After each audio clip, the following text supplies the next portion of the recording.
Hello students, how are you? This is your chapter number 3 of Geography Drainage.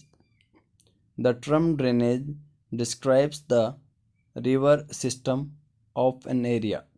Students, drainage term को हम किस तरीके से describe करेंगे मीन्स ड्रेनेज टर्म की हम क्या डेफिनेशन देंगे। स्टूडेंट्स, ड्रेनेज होता है किसी भी एरिया का रिवर सिस्टम। जैसे इंडिया एक एरिया है स्टूडेंट्स, तो इंडिया में बहुत सी स्मॉल और लार्ज रिवर्स फ्लो होती हैं मीन्स बहती हैं। तो इन सभी स्मॉल और लार्ज रिवर्स का जो नेटवर्क है, जो सिस्टम है स्टूडेंट्स, वही क्या बनाता है, ड्रेनेज बनाता है। Look at the physical map. Students, इस चैप्टर में फिजिकल मैप दे रखा है। उस फिजिकल मैप को आपको देखना है। तो आप फिजिकल मैप में क्या नोटिस करेंगे students? You will notice that small streams flowing from different directions come together to form the main river, which ultimately drains into a large water body such as a lake or a sea or an ocean. Students, यहाँ पे आपको बोला गया है कि आप physical map को देखिए। इस पैसेज को कंप्लीट करने के बाद हम आपको फिजिकल मैप भी दिखाएंगे। तो आप नोटिस करेंगे स्टूडेंट्स फिजिकल मैप में कि स्मॉल स्ट्रीम्स, छोटी छोटी जो स्ट्रीम्स हैं, धाराएं हैं या स्मॉल रिवर हैं, वो अलग अलग डायरेक्शन से फ्लो होती हुई आती हैं और वो एक मेन रिवर में मिल जाती हैं स्टूडेंट्स। और अंत में स्टूडेंट्स वो मेन रिवर किसी लार्ज वाटर बॉडी में गिर जाती है, जैसे किसी लेक, सी या ओशन में। अभी अगली डेफिनेशन आपके स्टूडेंट्स आती है, drainage basin. The area drained by a single river system is called a drainage basin. Students, एक सिंगल रिवर के द्वारा बनाया गया सिस्टम जितने एरिया को कवर करता है उसे स्टूडेंट्स हम ड्रेनेज बेसिन कहते हैं।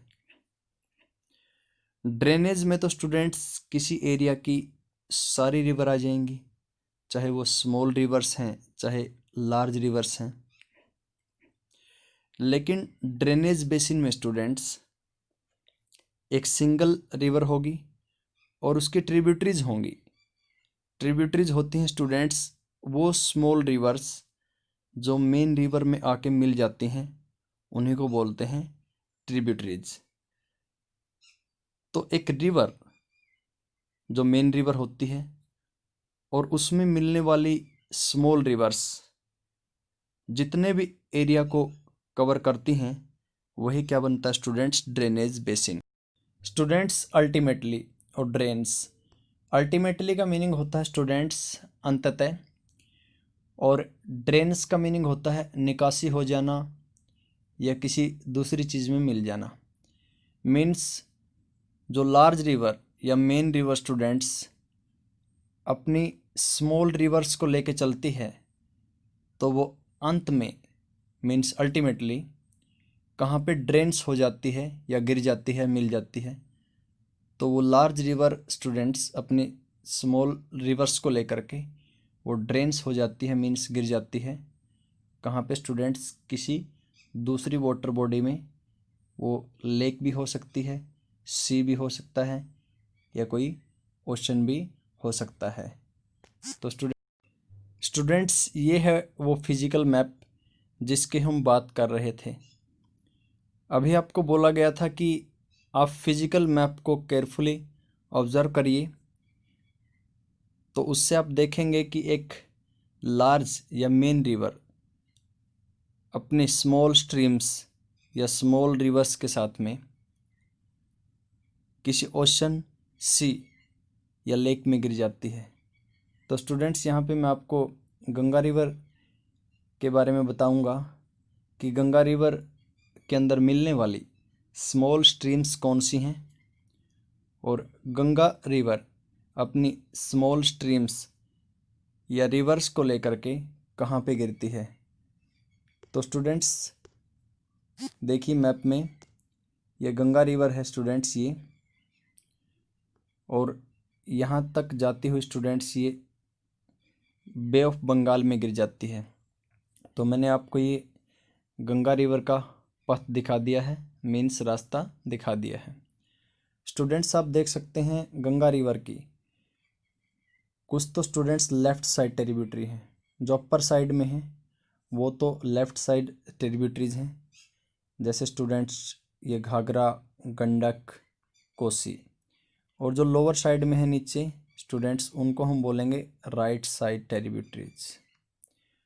अपर वाली को बोलेंगे हम लेफ़्ट साइड ट्रिब्यूटरीज, और नीचे वाली हैं जो, उनको बोलेंगे हम राइट साइड ट्रिब्यूटरीज।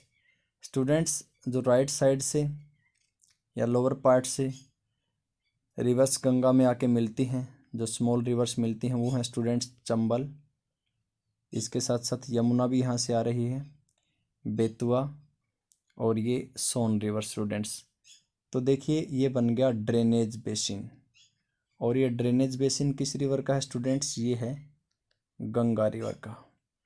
तो ड्रेनेज बेसिन हमने बोला था कि जब एक सिंगल रिवर और उसकी ट्रिब्यूटरीज जितने भी एरिया को कवर करती हैं तो वो बन जाता है ड्रेनेज बेसिन। तो स्टूडेंट्स ये गंगा रिवर का ड्रेनेज बेसिन है, और गंगा रिवर कहाँ पे गिरती है स्टूडेंट्स, बे ऑफ बंगाल में। स्टूडेंट्स अभी मैं आपका एक कंसेप्ट और क्लियर कर देता हूँ जो आपके इस ड्रेनेज चैप्टर में आया है। अभी आपके सामने बोला गया था स्टूडेंट्स कि आप फिजिकल मैप को केयरफुली ऑब्जर्व करें। तो फिजिकल मैप कौन सा होता है स्टूडेंट्स, जो मैप स्टूडेंट्स अलग अलग रिलीफ फीचर्स को या किसी एरिया की फिजिकल फीचर्स को दिखाता है, उसी को बोलते हैं फिजिकल मैप। जैसे आपने चैप्टर 2 का टाइटल पढ़ा था, तो चैप्टर 2 का टाइटल था physical features of India. India की फिजिकल फीचर्स के बारे में आपने पढ़ा था, उनको हम रिलीफ फीचर्स भी बोल देते हैं स्टूडेंट्स। तो फिजिकल फीचर्स में आपने हिमालयन माउंटेन के बारे में स्टडी किया था, उसके साथ साथ स्टूडेंट्स आपने नॉर्दर्न प्लेन ऑफ इंडिया के बारे में स्टडी किया था। राजस्थान में थार डेजर्ट के बारे में स्टूडेंट्स आपने स्टडी किया था। कोस्टल प्लेन्स थे स्टूडेंट्स, ये ईस्टर्न कोस्टल प्लेन है जैसे, और ये वेस्टर्न कोस्टल प्लेन है स्टूडेंट्स। तो ये सारी स्टूडेंट्स इंडिया की फिजिकल फीचर्स हैं। अभी आप ड्रेनेज के लेसन में रिवर्स के पैटर्न को भी पढ़ रहे हैं कि इंडिया की north, south, west, east direction में कौन कौन सी रिवर्स फ्लो होती हैं। तो रिवर्स को भी स्टूडेंट्स हम फिजिकल मैप के थ्रू ही दिखाएंगे। और दूसरा मैप जो होता है स्टूडेंट्स वो होता है political map. Political map students सिर्फ बाउंड्रीज को दिखाता है। ये मैप जो आप देख रहे हैं इसमें इंडिया के 28 स्टेट्स और 8 यूनियन टेरिटरीज दिखाई गई हैं। तो स्टूडेंट्स जो मैप्स स्टेट्स, डिस्ट्रिक्ट की बाउंड्री को दिखाते हैं या कंट्रीज़ की बाउंड्रीज को दिखाते हैं, उन्हीं को बोलते हैं पॉलिटिकल मैप। और जो students mountains, plateaus, deserts, rivers, coastal plains, अलग अलग फिजिकल फीचर्स को दिखाते हैं, उन मैप्स को बोलते हैं students physical map. A closer observation on a map will indicate that any elevated area, such as a mountain or an upland, separates two drainage basins. Such an upland is known as a water divide. Students अगला concept है वो है water divide. तो water को जो चीज़ divide करती है 2 parts में, उसी को क्या बोलते हैं स्टूडेंट्स, वाटर डिवाइड। स्टूडेंट्स कोई भी एलिवेटेड एरिया, एलिवेटेड होता है कोई भी हाईलैंड होती है जो ऊंची ज़मीन होती है, जैसे माउंटेन या कोई अपलैंड, तो उसको बोलते हैं स्टूडेंट्स एलिवेटेड एरिया। तो कोई भी ऊंचा एरिया स्टूडेंट्स जब टू ड्रेनेज बेसिन्स को अलग करता है, मीन्स टू रिवर्स के पथ को या उनके बेसिन को अलग करता है, तो उसी को क्या बोलते हैं स्टूडेंट्स? Water divide. जैसे कोई माउंटेन है, उसके एक रिवर एक डायरेक्शन में बह रही है और दूसरी रिवर दूसरी डायरेक्शन में बह रही है। अगर वो अपलैंड नहीं होती स्टूडेंट्स, तो वो रिवर्स एक दूसरे से डिवाइड नहीं होती। तो कोई भी ऊंची ज़मीन जो टू ड्रेनेज बेसिन्स को या टू रिवर्स के पथ को अलग करती है, उसको बोलते हैं स्टूडेंट्स वाटर डिवाइड। जैसे आप यहाँ पे देख सकते हैं स्टूडेंट्स, इसमें ये एक फिगर आपके सामने दिखाई गई है, फिगर नंबर 3.1 वाटर डिवाइड। तो यहाँ पे स्टूडेंट्स मैं आपको थोड़ा सा प्रैक्टिकली करवाता हूँ। ये कोई अपलैंड या हाईलैंड है स्टूडेंट्स। एक स्ट्रीम ये हो गई और दूसरी स्ट्रीम ये हो गई। तो ये इसके ईस्ट डायरेक्शन में फ्लो हो रही है स्टूडेंट्स, और ये वेस्ट डायरेक्शन में, किसके? ऊंची ज़मीन के। तो ये ऊंची ज़मीन क्या होगी स्टूडेंट्स? ये होगी वाटर डिवाइड। स्टूडेंट्स अभी हम बात करते हैं डू यू नो के बारे में। The world's largest drainage basin is of the Amazon basin. Students world में सबसे बड़ा बेसिन अमेज़न रिवर बनाती है। बेसिन तो मैंने आपको बता दिया कि एक मेन रिवर या लार्ज रिवर और उसमें मिलने वाली ट्रिब्यूटरीज या स्मॉल रिवर्स जितना एरिया कवर करती हैं या जितने एरिया तक फैली हुई हैं, उसी एरिया को बोलते हैं स्टूडेंट्स बेसिन। तो वर्ल्ड में सबसे लार्जेस्ट बेसिन अमेज़न रिवर बनाती है स्टूडेंट्स, और अमेज़न रिवर साउथ अमेरिका में बहती है स्टूडेंट्स, जिसको हम लैटिन अमेरिका भी कहते हैं। यदि आप अमेज़न बेसिन के बारे में स्टडी करना चाहते हैं स्टूडेंट्स, तो क्लास 7th की जो ज्योग्राफी की बुक है, उसके चैप्टर नंबर 8 में अमेज़न रिवर का और उसके बेसिन का डिस्क्रिप्शन दिया गया है, आप वहाँ से पढ़ सकते हैं। अभी आपसे क्वेश्चन किया गया स्टूडेंट्स फाइंड आउट में, which river has the largest basin in India, कि इंडिया में सबसे लार्जेस्ट बेसिन किस रिवर का है? तो इसका आंसर आएगा स्टूडेंट्स गंगा। तो गंगा रिवर का बेसिन इंडिया में सबसे लार्जेस्ट है।